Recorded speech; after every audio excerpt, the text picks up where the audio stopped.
งๆอ่ะสบายดีพี่น้องหมดทุกคนเนาะวันนี้เขาก็มีแนวแซ่บๆมาอวดให้พี่น้องหมดทุกคนอีกแล้วเนาะคือไก่เนาะ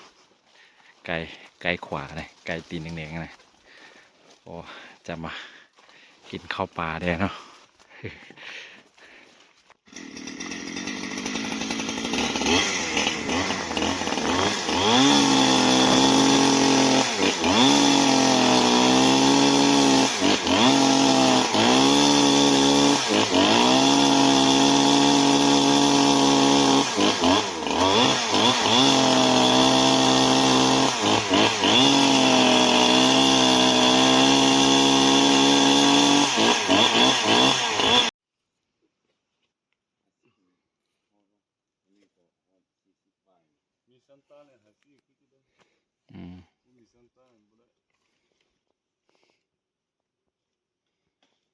ตัวอยู่ลุมพุ่นเนาะเลยนะตัวได้เนาะ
ควันกรุบเลยนะ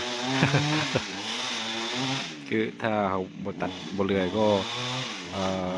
บุญมีไม้อยู่ปุ๊กเงินนะก็เลยต้องได้มาเรือยเอาเพราะว่าบุญมีเงินซื้อเนาะ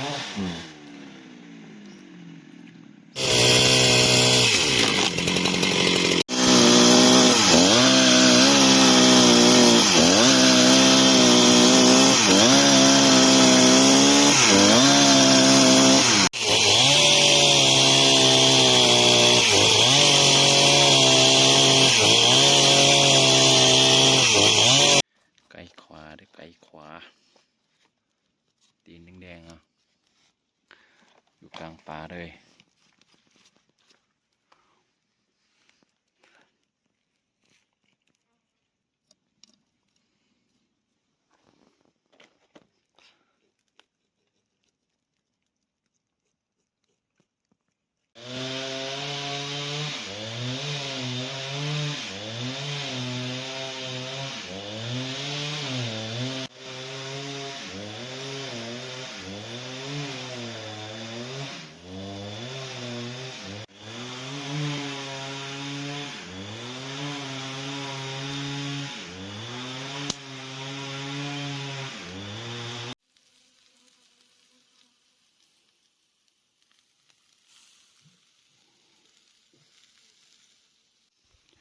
นี่คือไก่จะได้ทีแล้วเนาะ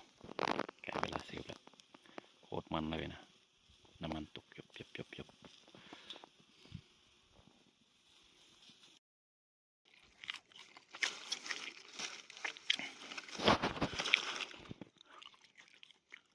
อันนี้บุเมนปวดง่ายเนาะเลยไม่เนาะยากเนาะเลยไม่ยากเนาะเป็นยาก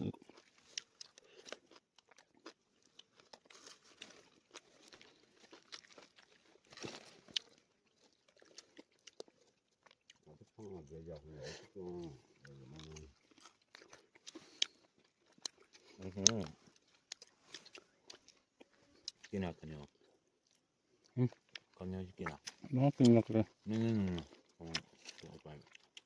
เอาไป นี่ก็ได้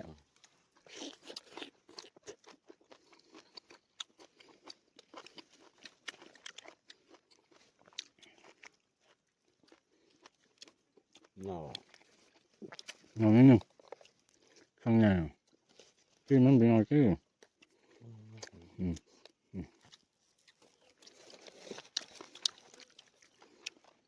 ครับพอยังกินไม่ได้หรอ มันกินตัว วันมันกลายช่องอาทิตย์เลยบ่ กลาย มันกลายช่องอาทิตย์เลยบ่ เมื่อเอา2 อาทิตย์ต่อเดือนปีนี้บ่ไปกวน เขาบอกว่าบ่ให้กิน2 อาทิตย์เดียวนะการเราก็กินเนาะช่วงกินยาฮะ กินก็ได้บ่พูดตรงๆนี่สบายนี่หมอครับ อะไรเออ ว่ากินมันดิบอย่าง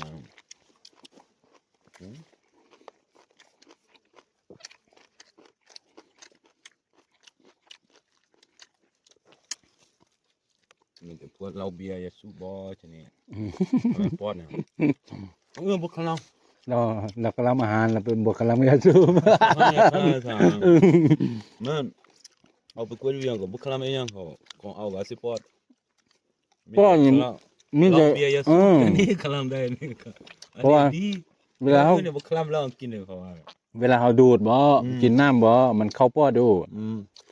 คุณคงกินอย่างบ่ได้เข้าปอด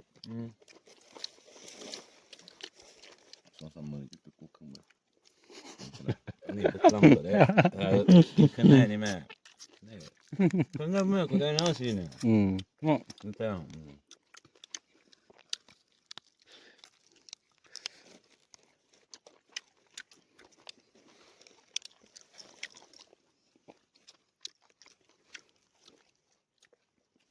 นี่ก็ห้องนี่แล้วนี่แต่ตัวใกล้บึก มื้อเช้าเนี่ย ตัวใกล้ใกล้นะตัวห้องนี่มอง อ่า จะยืดแต่ตัวใกล้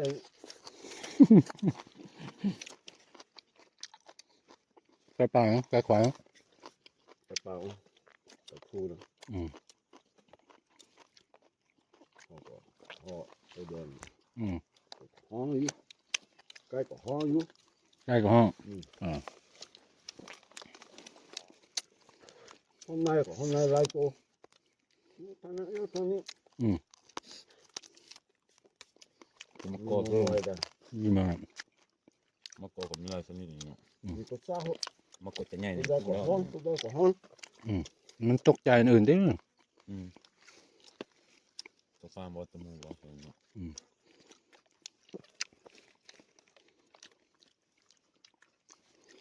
ห้องหน้านี่กัน มีแนวตกใจแล้วมันห้องเนาะ แม่เนาะ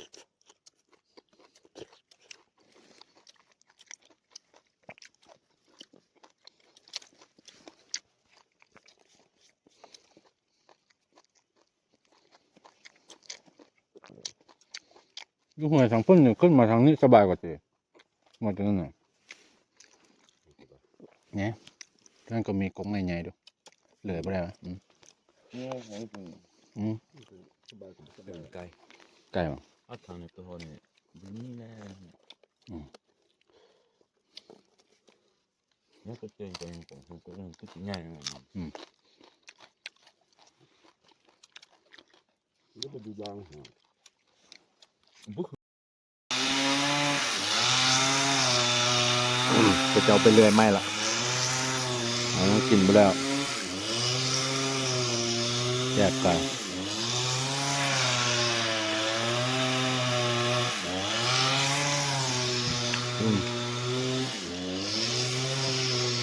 เนี่ย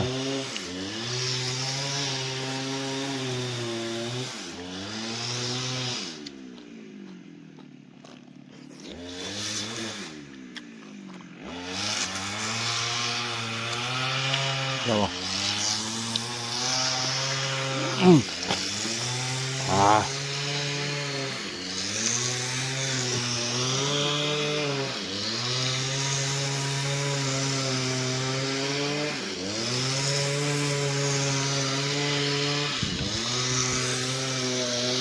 ม่ค้าง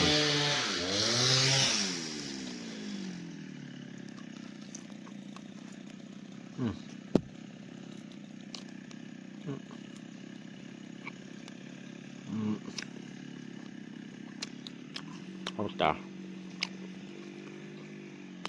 อืม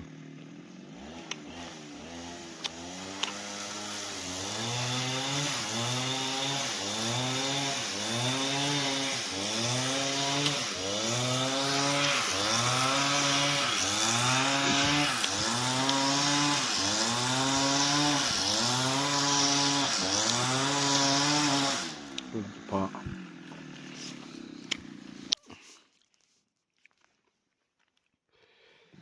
นี่ก็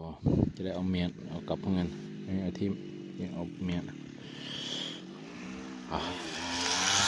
โอ้ยิ้มไป